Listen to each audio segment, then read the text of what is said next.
Strangely, one of my strongest childhood memories is when I called my brother an idiot, and 2 minutes later I stubbed my toe.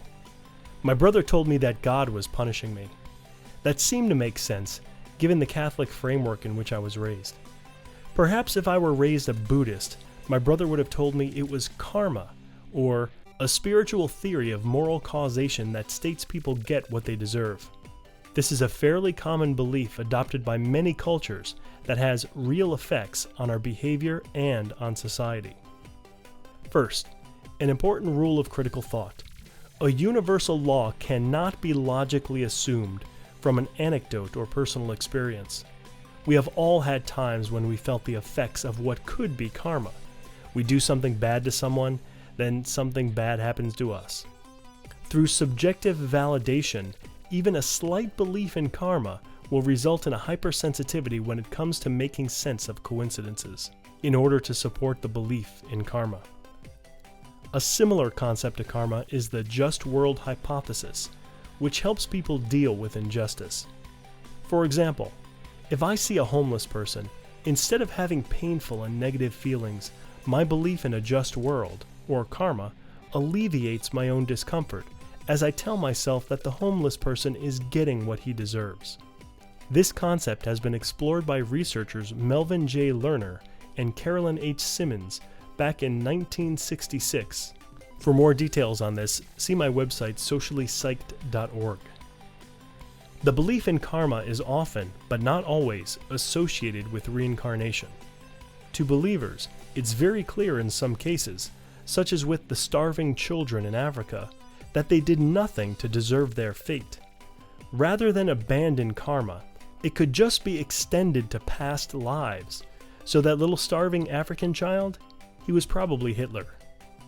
Now you can sleep better at night and spend that money on a cup of coffee, rather than donating it to a campaign with the goal of feeding children who are really only getting what they deserve. Another cognitive bias that cultivates belief in karma is our tendency to notice the hits but ignore the misses, a form of the confirmation bias.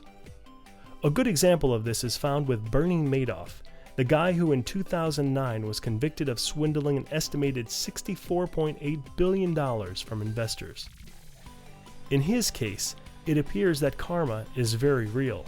However, for every Bernie Madoff, there are thousands of others who get away with no more than a slap on the wrist, admittedly most for lesser crimes. The media fosters the idea of karma by reporting the stories of justice, because this is what we, the public, desire. A form of karma certainly does exist. It exists as a social phenomenon fueled by our own beliefs, guilt, and cognitive biases. For example, if we steal, we have social rules, laws in this case, that are in place to promote justice. If we don't get caught, we might experience guilt and through subjective validation connect any negative event to the act of stealing, when in reality, the two events are independent.